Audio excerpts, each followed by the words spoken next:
आज हमारे पूरे विश्लेषण का जो शब्द है वो है आपदा, और आपदा में अफसर वाली सियासत। कुदरती आपदा में अफसर की राजनीति वाली रिपोर्ट तो आपने देख ली। अब बात उस आपदा की करते हैं जिसका शिकार देश का किसान और नौजवान हो रहा है। देश के छात्र और युवा अपनी अपनी मांगों को लेकर सड़कों पर हैं, लेकिन सियासत में उनकी कोई नहीं सुन रहा। चुनाव में जो युवा राजनीति की धुरी बन जाता है, चुनाव के बाद वो सड़कों पर लाठियां खाता है। तस्वीरें बिहार की राजधानी पटना से आई है, जहां शिक्षक अभ्यर्थियों ने नीतीश सरकार के खिलाफ प्रदर्शन किया। ये अभ्यर्थी सरकार से एसटीईटी परीक्षा कराने की मांग कर रहे थे। जेपी गोलंबर के पास पुलिस ने बैरिकेड लगाकर उन्हें रोकने की कोशिश की। इसके बाद भी अभ्यर्थी नहीं रुके तो उन पर लाठीचार्ज कर दिया गया। यह हालात सिर्फ बिहार के छात्रों या युवाओं के नहीं है, बल्कि पूरे देश में युवा अपनी मांगों को लेकर सड़कों पर है। इसकी वजह है कि देश की राजनीति युवाओं से सिर्फ वादे करती है, उनकी असल समस्याएं नहीं सुनती। देश भर में एसएससी के छात्र भी कुछ ऐसे ही आरोप सरकारों और सरकारी विभागों पर लगा रहे हैं। आपने देखा होगा किस तरह सड़कों से लेकर सोशल मीडिया तक एसएससी छात्रों के प्रदर्शन की चर्चा हो रही है। देश की राजधानी दिल्ली के साथ पूरे देश में एसएससी छात्र अपनी समस्याओं को लेकर प्रोटेस्ट कर रहे हैं। ये प्रदर्शन अलग अलग तरीके से चल रहा है। ये छात्र कर्मचारी चयन आयोग यानी एसएससी के कुप्रबंधन का विरोध कर रहे हैं, जिसमें अंतिम समय में परीक्षा रद्द होने, एग्जाम सेंटर पर खराब हालात होने समेत तमाम परेशानियां शामिल हैं। जंतर मंतर पर प्रदर्शन के दौरान इन लोगों पर लाठीचार्ज किया गया था, जिसके वीडियो सोशल मीडिया पर काफी ज्यादा चर्चित रहे। आज आम आदमी से जुड़े विश्लेषण में एसएससी छात्रों की आवाज को देश के सामने लाना जरूरी है। हमें टीसीएस करवाता था, जो पेपर भी टीसीएस बनवाता था। अब क्या हुआ, टीसीएस खत्म हो गया, इन्होंने वेंडर दे दिया एडुकेटी को। वेंडर में आने के बाद ना उसके पास इंफ्रास्ट्रक्चर है, ना उसके पास सेंटर है। जहां मन चाहे वहां सेंटर दे दे रहा है, तबेला में सेंटर दे दे रहा है, गांव में सेंटर दे दे रहा है। कल लास्ट 13 फेज 13 का कल एग्जाम है, लास्ट खत्म हो जाएगा, लेकिन मेरे अभी तक स्टेटस नहीं आया 3 एग्जाम का, तो मैं कहाँ पेपर देने जाऊँगा। सर हमारी मांगे है कि अगर पहले टीसीएस करवाता था, अभी जिस नए टेंडर को दिया इसको हटाया जाए। सर ये ऑलरेडी ब्लैक लिस्टेड है। सेंटर्स ऐसे हैं जहाँ पे सेंटर्स का सेंटर हैक किया जा सकता है, कोई सिक्योरिटी नहीं है। बच्चे जैसे कि आप मान लीजिए 100 रुपये फॉर्म भरवाते हैं, कोई बात इससे दिक्कत नहीं है। आप 2000 किलोमीटर 200 किलोमीटर भेज रहे हैं, वहाँ जाने के बाद पता चल रहा है कि सेंटर ही कैंसिल हो गया है, और कोई बच्चा दे रहा है तो उसका माउस और कीबोर्ड जो सब कुछ दिक्कत आ रही है। नौजवानों के बाद बात किसानों की करते हैं, क्योंकि आज सोशल मीडिया प्लेटफॉर्म एक्स पर #farmer काफी ज्यादा ट्रेंड कर रहा है। हालांकि इससे किसानों का क्या फायदा है? कुछ भी तो नहीं, क्योंकि देश का किसान तो खाद के लिए लाइनों में कतारों में लगकर खड़ा है। इसी शो में 2 दिन पहले हमने आपको मध्य प्रदेश के किसानों के हालात दिखाए थे। इन किसानों को खाद तक नहीं मिल पा रही है। खाद के लिए किसान घंटों घंटों तक लाइनों में लगे हुए हैं, तब भी उन्हें एक बोरी खाद नहीं मिल पा रही। लेकिन क्या सियासी गलियारों में अन्नदाता की पीड़ा को लेकर किसी भी दल ने आवाज उठाई?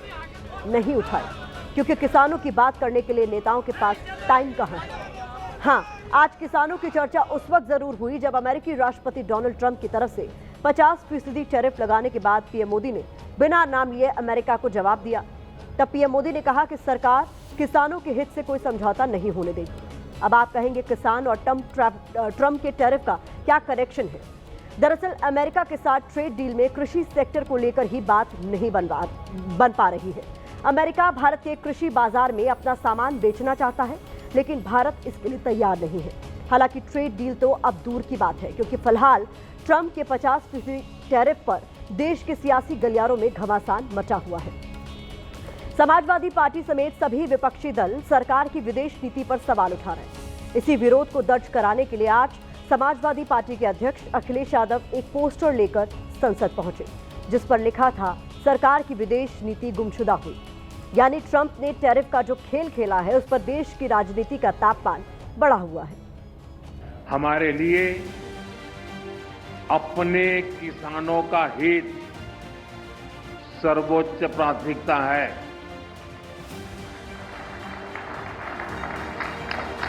भारत अपने किसानों के, पशुपालकों के और मछुआरे भाई बहनों के हितों के साथ कभी भी समझौता नहीं करेगा। 17% के बदला वो लोग 50 कर रहे हैं, हम क्यों 17 पे रुके? हम भी 50 तक कर सकते हैं। हम क्या ट्रंप के भरोसे रोटी खा रहे हैं?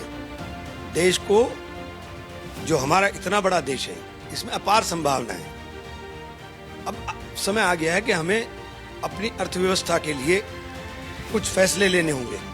इसीलिए माननीय प्रधानमंत्री जी ने बताया भाई जो भी ड्रिप लगाए हम तैयार है। हम अगर ज़्यादा मेक इन इंडिया का काम हमारा बहुत तेज़ी से चल रहा है।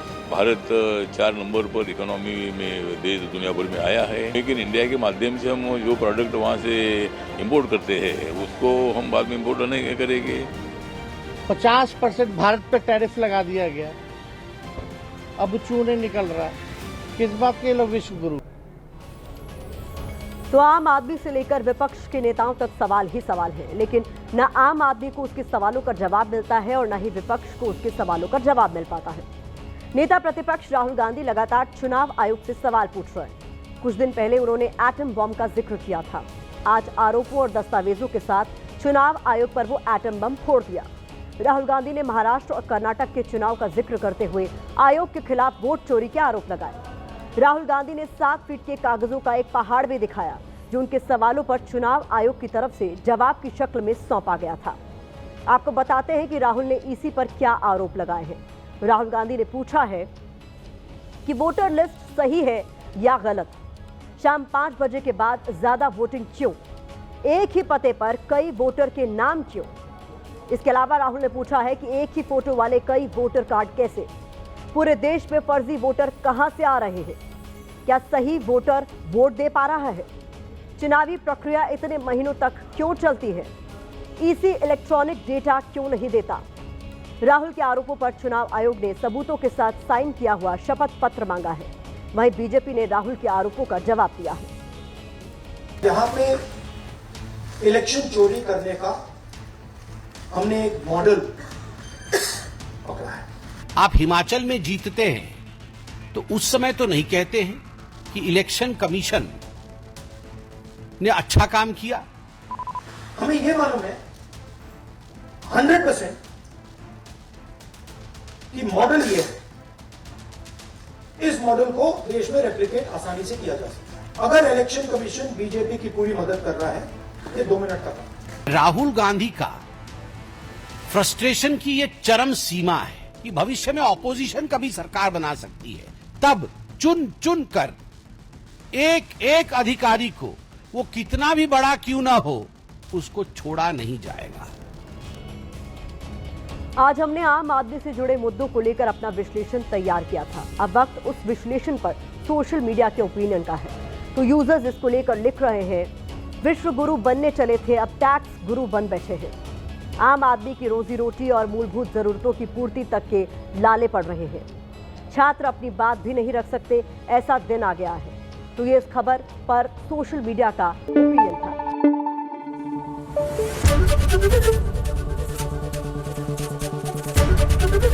एबीपी न्यूज आपको रखे आगे।